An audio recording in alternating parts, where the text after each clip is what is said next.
안녕하세요. 평택시청 문화예술과 박물관팀 임숙입니다. 몇 가지 강의를 시작하기 전에 공지사항을 드리면 오늘 저희 답사 마지막 접수 날이니까 잊으시지 말고 좀 이따 심지에 꼭 접수해 주시고요. 그리고 저희 6강부터 이제 10월 말에 시작하는데 장소에 대해서 많이 여쭤보셨는데 저희가 일단 7, 8, 9, 10 강의는 배다리 저수지 옆에 있는 배다리 도서관에서 진행할 예정이고요. 저희가 6강은 이제 배다리 도서관이 그때 미리 대관이 잡혀 있어서 저희가 이제 또 알아보고 있는 과정 중에 있고 저희가 강의 시작하기 전에 6강 시작하기 전에 공지해 드리는 걸로 하겠습니다. 그럼 일단 오늘 강의를 해주실 박환 교수님에 대해서 간단하게 설명드리겠습니다. 교수님께서는 1986년부터 작년까지 수원대학교 사학과 교수로 재직하셨습니다. 그리고 만주 지역 독립운동사 연구에서 출발하여 러시아 지역의 독립운동을 연구하시면서 다양한 자료를 수집하셨습니다.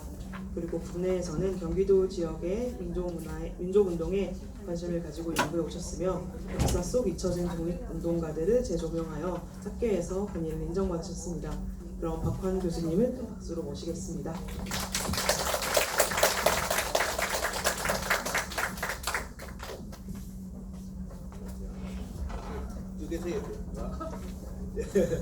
지금 방금 소개받은 박환입니다. 만나서 반갑습니다. 네, 저한테 약간 제 소개를 한번. 저는 이제 지금 고려학술문화재단 이사장으로 있고요. 수원대학에서 조금 전에 말씀하신 것처럼 86년부터 작년 8월까지, 그러니까 37년 6개월 교수생활을 오래 했죠. 근데 이 자리에 또 초창기 제자도 있어서 제가 너무 반갑습니다. 그리고 한국민족운동사학회 또 회장이라든가 두루두루 이런 걸 했고요.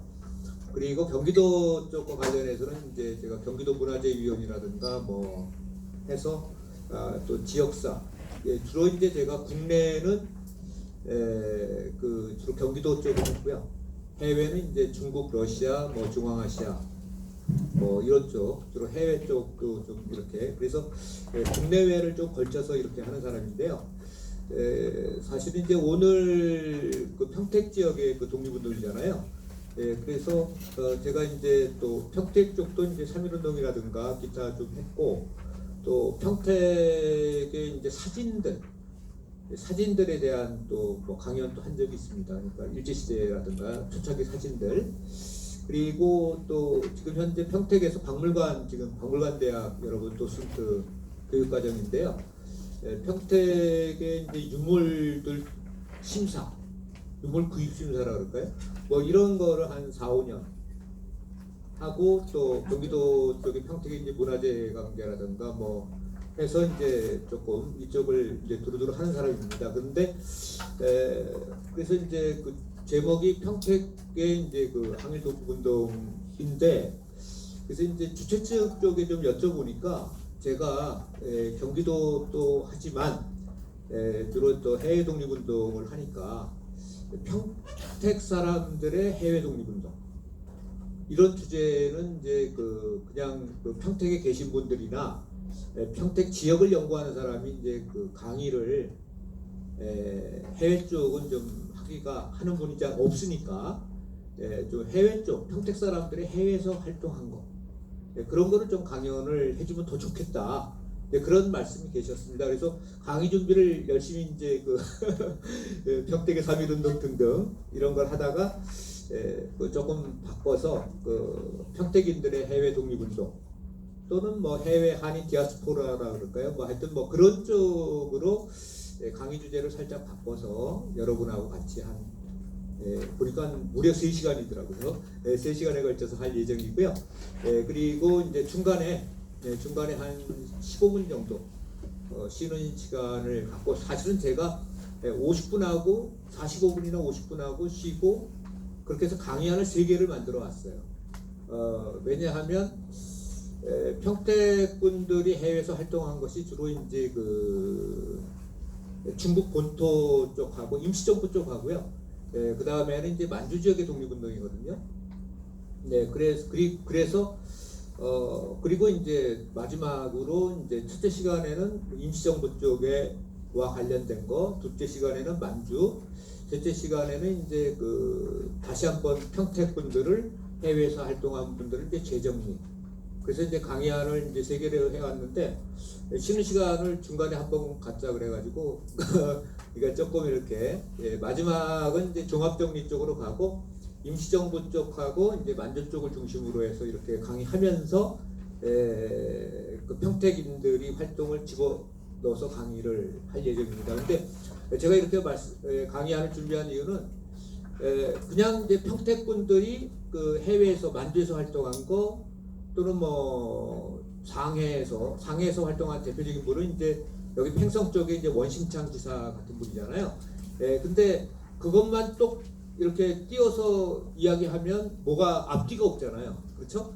그래서 여러분들은 아무래도 다른 것도 아니고 도순도 양성 과정이기 때문에 해외 독립운동 만주면 만주 또는 임시정부는 임시정부 이 전체를 아시는 속에서 원심창이면 원심창의 의미를 이제 아시는 게 더 중요하잖아요. 이게 그냥 뭐 했다 보통 이제 그런 식으로 이제 해외 쪽은 좀 익숙하지 않아서 그런 경우가 있는데 제가 마침 경기도도 하고 해외도 하는 사람이니까 해외 독립운동을 이제 전체적으로 다루면서 또 활동하신 분들을 이제 거기에 이제 그 적재적소에 집어넣어서 이렇게 말씀을 드리는 그런 식으로 이제 강의를 이끌어 나가도록 하겠습니다.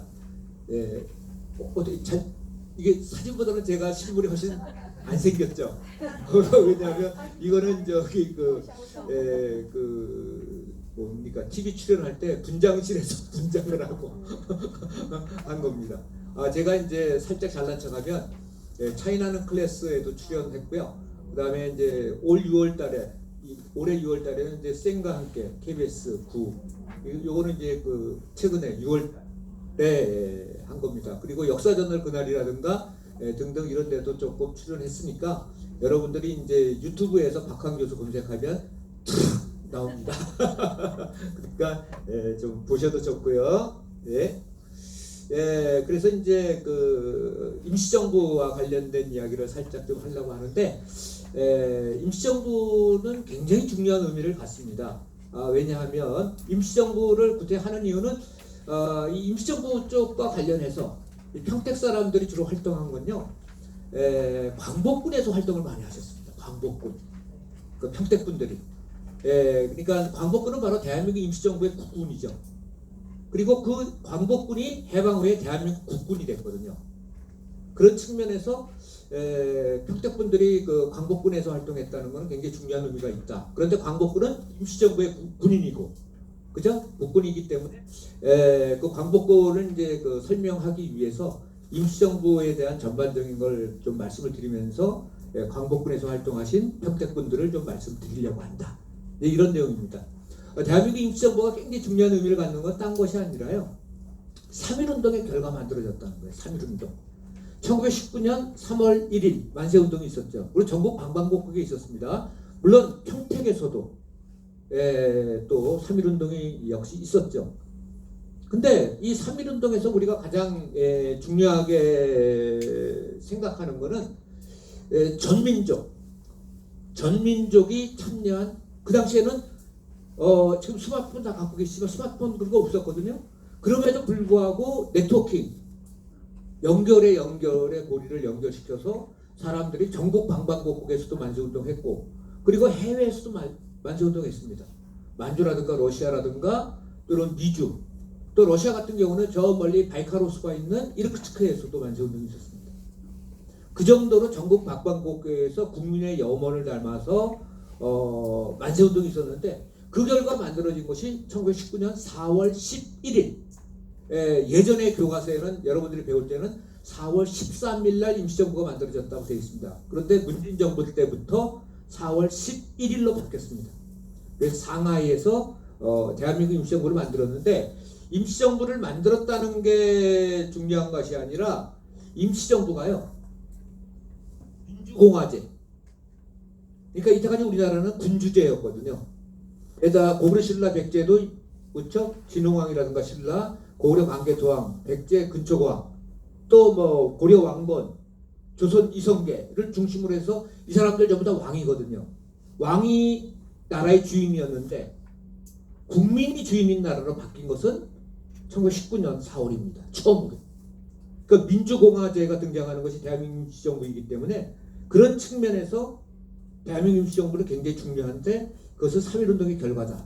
방금 말씀드린 바와 같이 3.1운동은 이렇게 전국 방방곡곡에서 만세운동이 있었어요. 그런데 이 강원도 쪽이라든가 산골에는 늦게 전달이 돼서 3.1운동은 1919년 3월달이 일어난 것이 3.1운동이라고 보통 생각하시지만 3.1운동은 5월달까지도 3.1운동이 있었습니다. 왜냐하면 연락이 늦게 강원도 산골짜기라든가 이런 데 연락이 늦게 가니까 그래서 대체적으로 경기도 지역만 하더라도 3월 말 4월 이렇게 이제 만세운동이 있었다 라고 이렇게 좀 말씀을 드릴 수 있고 전국에서 약 1700여 곳에서 3.1운동이 있었는데 지도상으로 보면 이쪽에 서해안 쪽을 중심으로 해서 주로 많고 호남 지역에는 3.1운동이 별로 없습니다.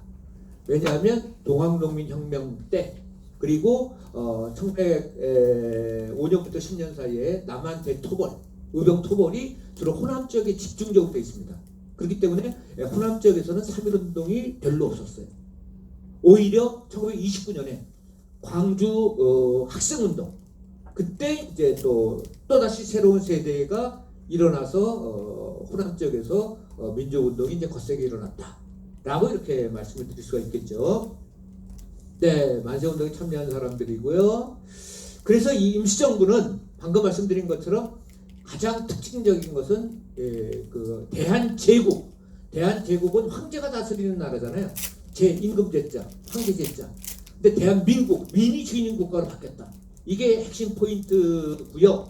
그리고 바로 또 이러한 민주공화제가 해방 후에 대한민국이 바로 48년에 정부가 수립됐을 때 그 정신 19년 4월 11일에 민주공화제의 정신이 계승발전돼서 1948년 8월 15일 날 대한민국 정부가 수립이 됐다 라고 이렇게 그 말씀을 드릴 수가 있습니다. 네, 그래서 임시정부 수립기념일은 4월 11일이다 라고 이렇게 4월 13일에서 13일로 바뀐 이유는 딴 게 아니에요. 사실은 안 바꿔도 돼요. 안 바꿔도 되는데 문재인 정부에서 잘난 척하려고 좀 바꾼 것 같습니다. 왜 특별한 의미가 없다라고 이렇게 말씀드리냐면 4월 11일 날 밤에 만들었습니다. 그건 사실이에요. 근데 대외적인 공포는 4월 13일입니다. 그러니까 사실은 4월 13일도 틀린 건 아니죠. 대외적으로 공식적으로 공포한 거니까. 근데 만들기는 4월 11일 밤 10시 반, 10시 넘어서 이렇게 만들었어요. 그러니까 뭐 구태여 그러니까 뭐 처음으로 만든 시기를 이야기한다면 4월 11일. 그런데 대외적으로 공포한 거를 이야기하면 4월 13일. 그리고 지금 현재도 뭐 건국절 어쩌고저쩌고 이야기 자꾸 있잖아요. 그것도 임시정부를 만든 거는 4월 11일 19년. 그러나 대외적으로 전 세계가 인정하고 공포한 거 그건 어떻게 보면 4월 48년 8월 15일. 그러니까 양자의 나름대로의 그 의미는 있다. 그러나 시발점을 요새는 그러니까 역사학자들이 가장 그 싫어하는 게 뭐냐면은 최초라는 용어입니다. 근데 언론에서 가장 좋아하는 거는 또 대중들이 좋아하는 건 최초입니다. 그죠? 예? 근데 역사학자는 최초 좋아하다가는 망합니다. 언제 어떻게 새로운 자료가 발굴될지 모르죠.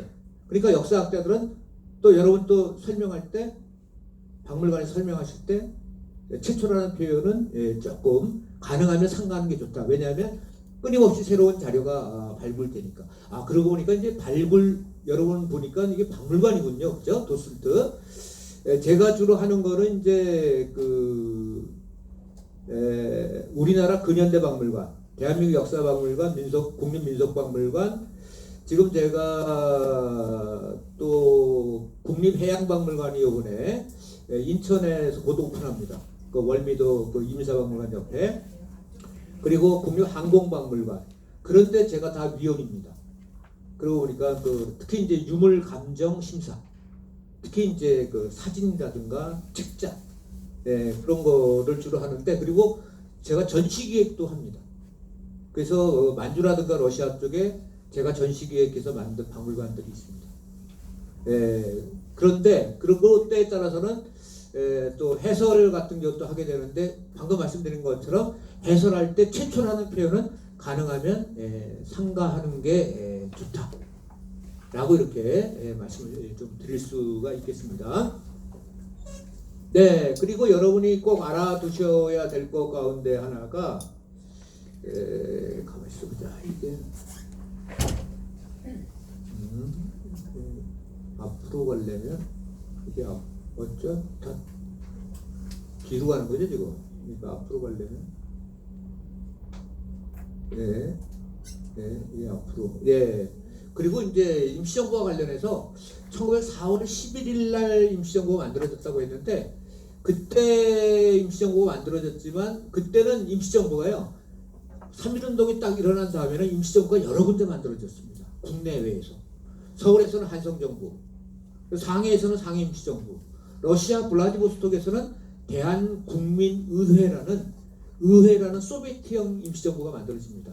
그래서 이 국내외에서 만들어진 모든 임시정부가 하나로 통합된 것은 1919년 9월입니다. 그런데 보통 우리가 그 통합 임시정부를 잘 이야기 안 합니다. 왜냐하면 19년 4월 11일 날 만든 임시정부는 자본주의를 추구하고 있습니다. 그런데 19년 9월 같은 경우에 임시정부는 좌우합작적 성향이 있습니다. 좌우합작. 그러니까 자본주의와 공산주의가 1917년에 러시아 혁명이 발발했죠. 러시아 혁명이 발발하다 보니까 우리 독립운동가들 가운데서 러시아의 공산주의의 힘을 빌어서 우리가 독립을 달성해야 되겠다. 예컨대 단적으로 말씀드리면 굉장히 최근에 논란이 많았던 홍범도도 그 공산주의를 수용했거든요. 그래서 러시아의 힘을 빌려서 공산주의자가 돼서 러시아와 힘을 전략적으로 공산주의를 받아들여서 이렇게 독립을 달성해야 되겠다. 이런 생각을 하신 분들이 홍범도를 비롯해서 상당히 많은 사람이 그런 생각을 했어요. 그 당시에는. 그리고 지금 현재 북한하고는 전혀 상관없는 거죠. 그 당시에는. 그래서 이 당시에 이동희를 중심으로 하는 그러한 러시아에서 온 사람들 가운데에는 공산주의자가 많이 있었습니다. 그리고 바로 대통령은 이승만이었지만 국무총리는 바로 상해파 공산당 쪽을 리드한 이동희였습니다. 그러다 보니까 19년 9월에 만들어진 임시정부는 좌우합작정부가 됩니다. 그러다 보니까 19년 9월에 만들어진 좌우합작정부는 약간 이념이 색깔면에서 통일전선 좌우합작이다 보니까 이쪽이 주로 강조가 안 됩니다. 그래서 자꾸 19년 4월에 임시정부가 만들어지는 것만을 사실은 강조하고 있다.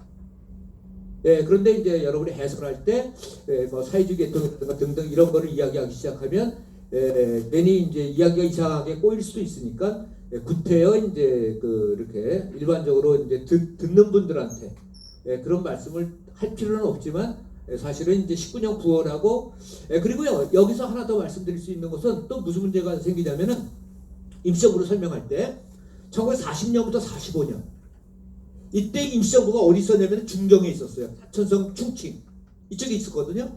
이쪽도 좌우합작 정부예요. 근데 이때 좌우합작과 관련해서 강조되는 게 뭐냐면은 조소왕이라는 사람이 있어요. 조소왕이 상준주의를 주장해요. 상준주의, 정치적 균등, 경제적 균등, 그 다음에 교육의 균등이라는 것은 평등을 강조하는 거예요. 지금 윤석열 정부에서 계속 강조하는 게 뭐예요? 자유적. 근데 대한민국 임시정부가 19년 9월에 만들어진 것은 자유와 평등을 강조하는 거예요. 그 다음에 40년부터 45년 사이가 또 자유와 더불어서 평등을 강조해요. 좌우합작이에요. 그러니까 이 좌우합작 정부 때 중심적인 역할을 한 사람이 누구냐면은 바로 백범김구예요. 백범김구는 좌우합작을 주장했고 자유와 평등을 주장했고 통일을 주장했죠. 그러니까 순수하게 자유만을 주장하는 이승만하고는 또 이렇게 어떤 차별성이 있다 라고 이렇게 좀 말씀을 드릴 수 있습니다. 그래서 이런 부분이 사실은 조금 복잡하다 이념적인 측면에서. 그래서 40년부터 45년 사이가 이때 만들어진 또 군대가 바로 광복군입니다. 그리고 그 광복군의 사령관 역할을 물론 이제 지척전 장군이 했지만 이때 리더 역할을 군사부 위원장을 한 사람이 누구냐면은 바로 밀양 사람 김원봉입니다. 근데 김원봉 같은 경우는 또 월북을 했어요. 근데 영화 밀정인가요? 암살인가 거기도 나오죠. 그러니까 약간 이 백범 김구 쪽하고 이승만하고 약간 결이 좀 다른. 그래서 임시정부를 이승만 쪽에서는 때에 따라서는 이승만이 임시정부의 대통령 했어요. 초대. 그럼에도 불구하고 이승만 쪽에서는 임시정부를 약간 좌파로 보는 경향도 있다. 라고 이렇게 말씀을 드릴 수 있습니다.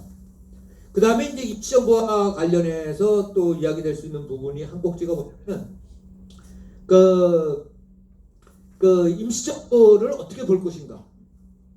그러니까 지금 현재는 임시정부를 굉장히 높게 평가를 하고 있거든요.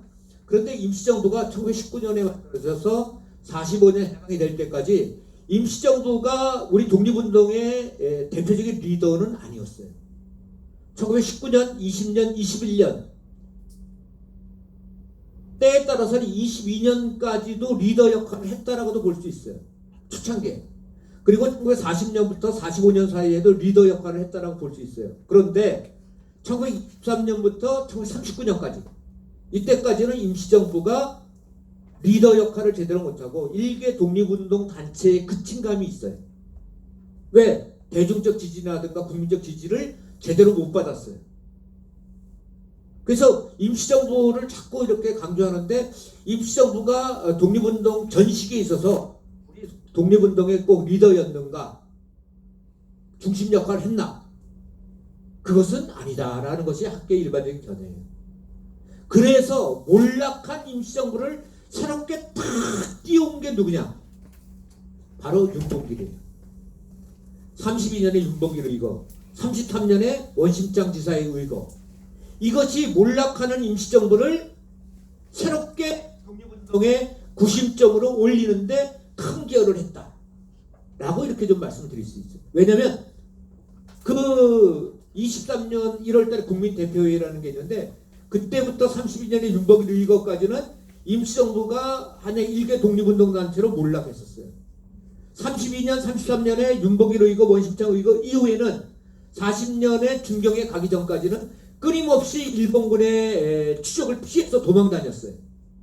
그러다 보니까 임시정부가 제대로 역할을 하기에는 좀 어려운 측면이 있었다. 라고 이렇게 볼 수 있어요. 그래서 여러분한테 약간의 혼란이 있을지 모르겠지만 대한민국 임시정부 어떻게 평가할 것인가. 이런 부분도 사실은 하나의 어떤 문제의식이 필요하다. 그런데 임시정부는 독립운동의 초창기 그리고 임시정부는 40년부터 45년 사이 그때에는 임시정부가 중요한 역할을 한 것은 사실이다.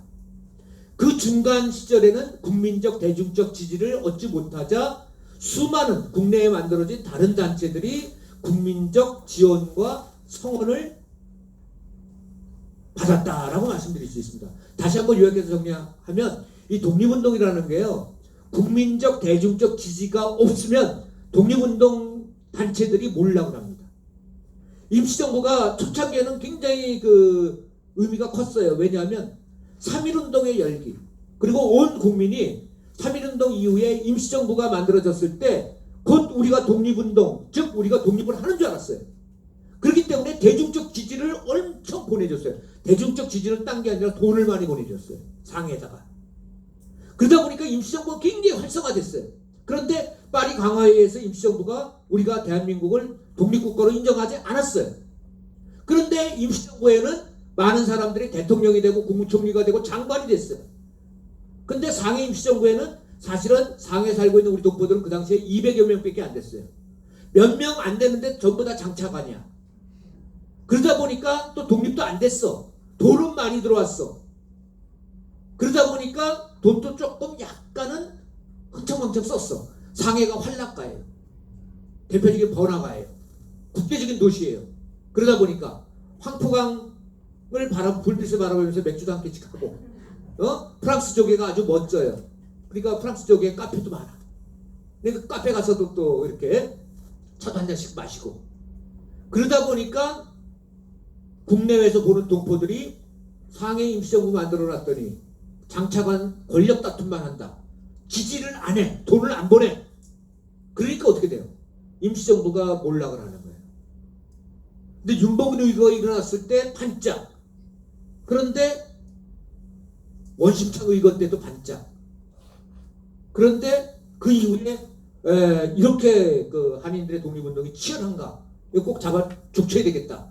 일본 군대가 끊임없이 밀정을 보내고 뭐 해가지고 독립군들을 때려잡을 거 아니에요, 임시정부를. 그러니까 임시정부가 유랑의 길을 걷고 40년부터 45년 사이에 비로소 재정립이 되는 것이죠.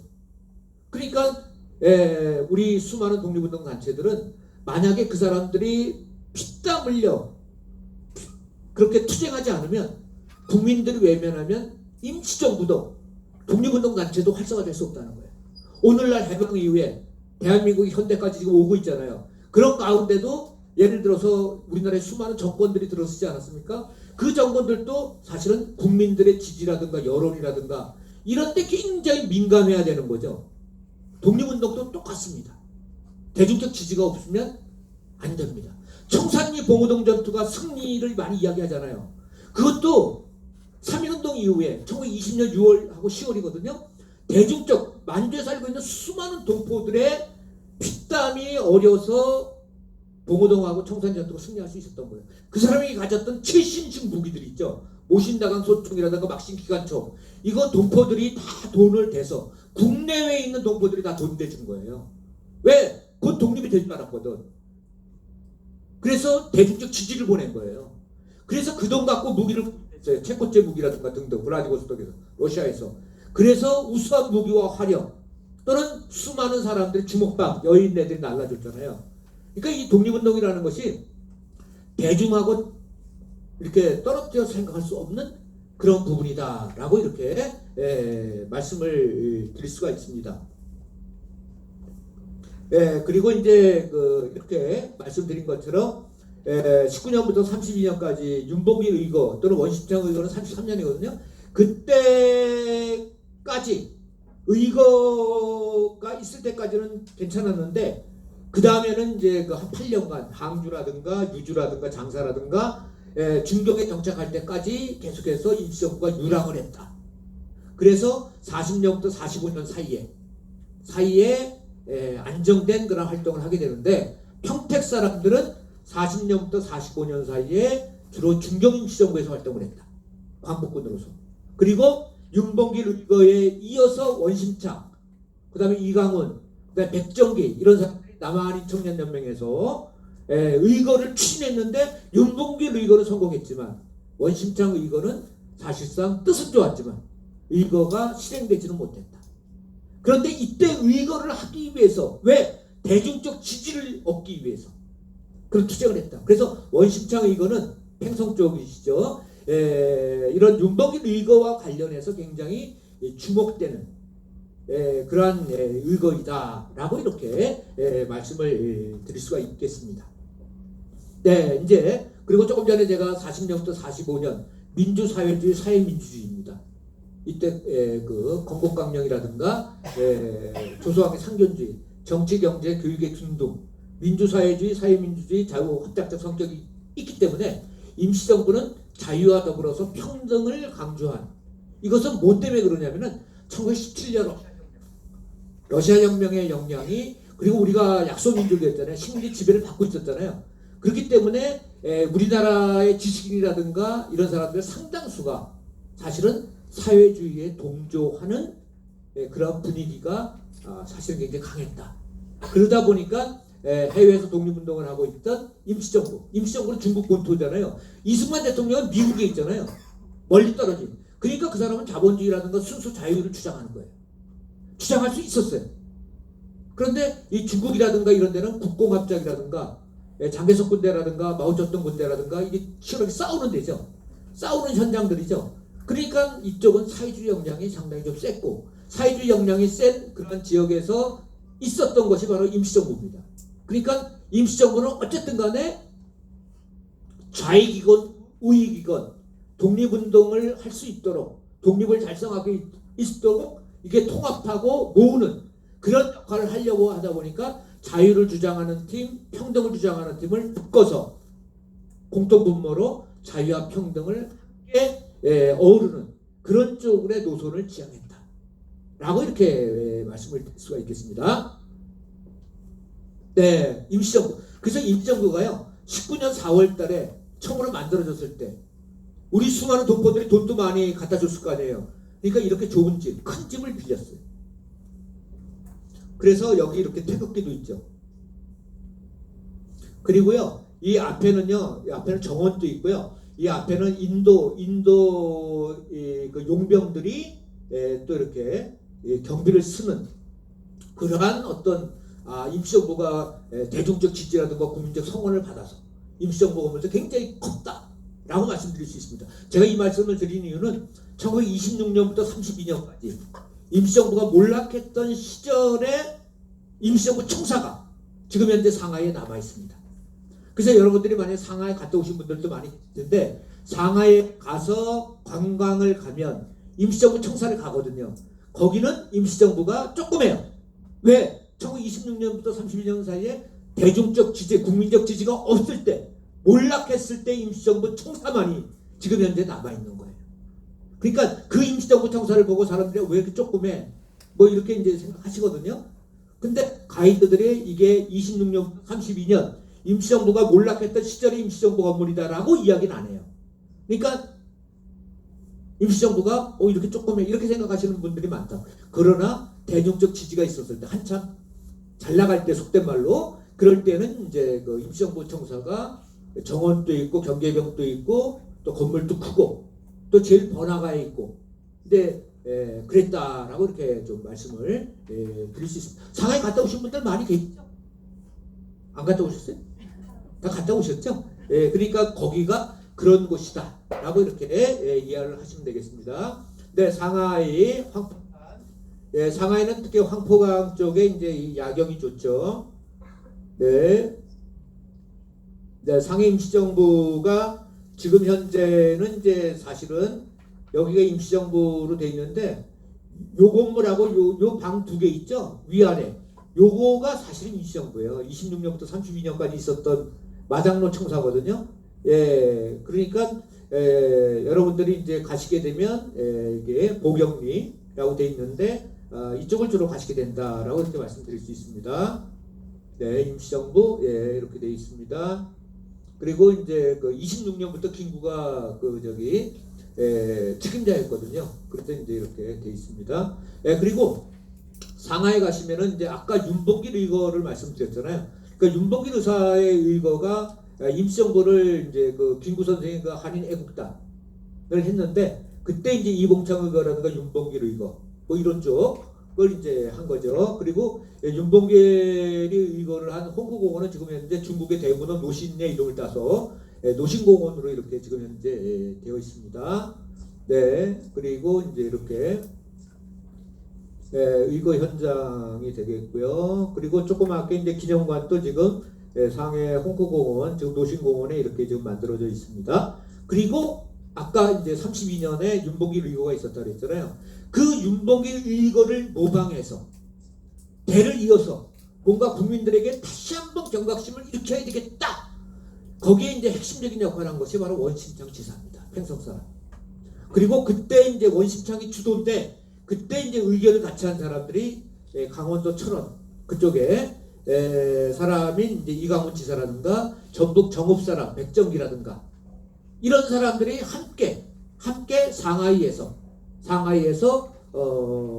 일본 공사를 이제 처단하려고 했던 것이다. 그래서 윤봉길 의거와 함께 더불어 역사적 의미가 부여되는 인물이 바로 원심창이다 라고 이렇게 말씀드릴 수 있고요. 이 원심창 지사는 사실은 일제시대 독립운동과 관련해서는 윤봉길 의사의 의거와 비견해서 설명할 수 있고 그러나 이제 그 원심창 지사는 해방 후에 감옥살이를 하고 그리고 일본에 계속 남아 있었습니다. 남아 있으면서 뭐를 했느냐? 사실은 이 사람이 통일운동을 했어요. 통일운동. 그런데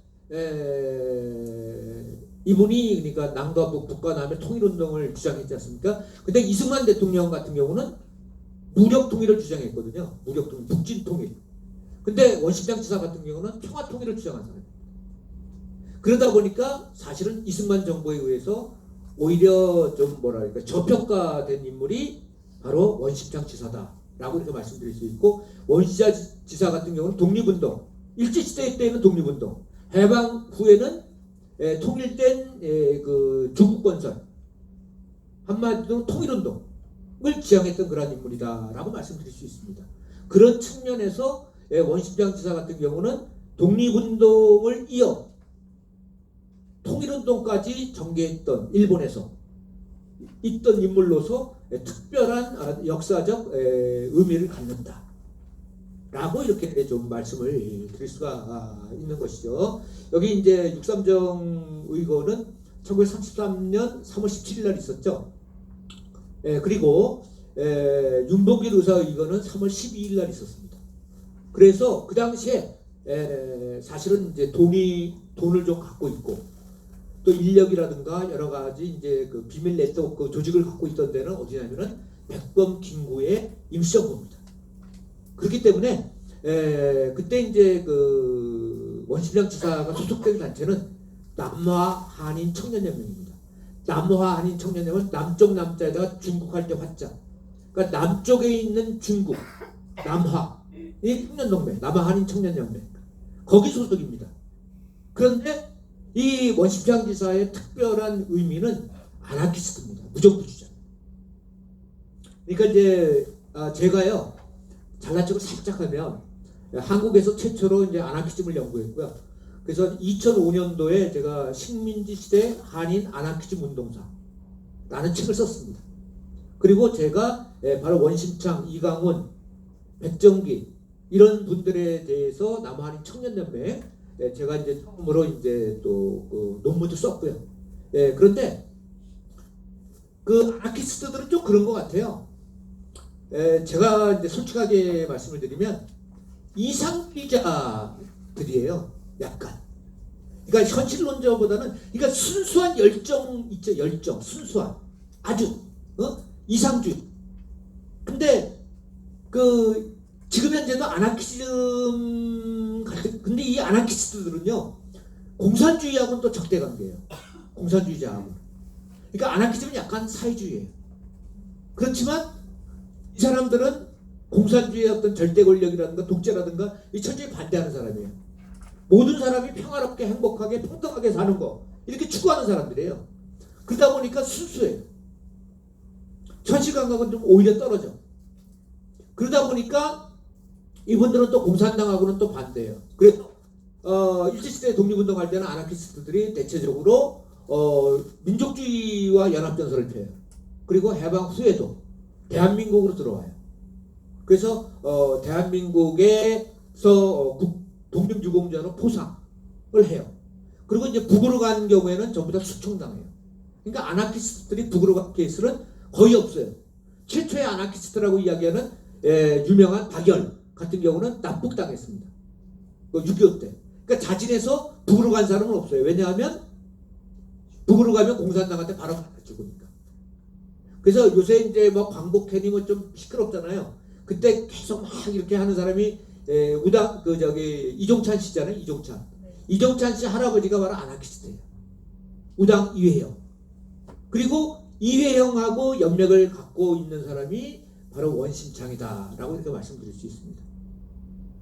그래서 그러나 일제시대 때의 아나키즘은요 독립운동의 일환으로서의 아나키즘이지 무슨 공산당이라든가 이런 거하고는 전혀 상관없는 그런 쪽이다. 그리고 해방 후에도 대한민국으로 왔고 또 대한민국에서는 아나키스트들은 민족주의의 일환이다 라고 해서 독립유공자로 다 포상이 되고 있다. 지금 현재도 되고 있고 과거에도 전체적으로 이제 그 포상을 했습니다.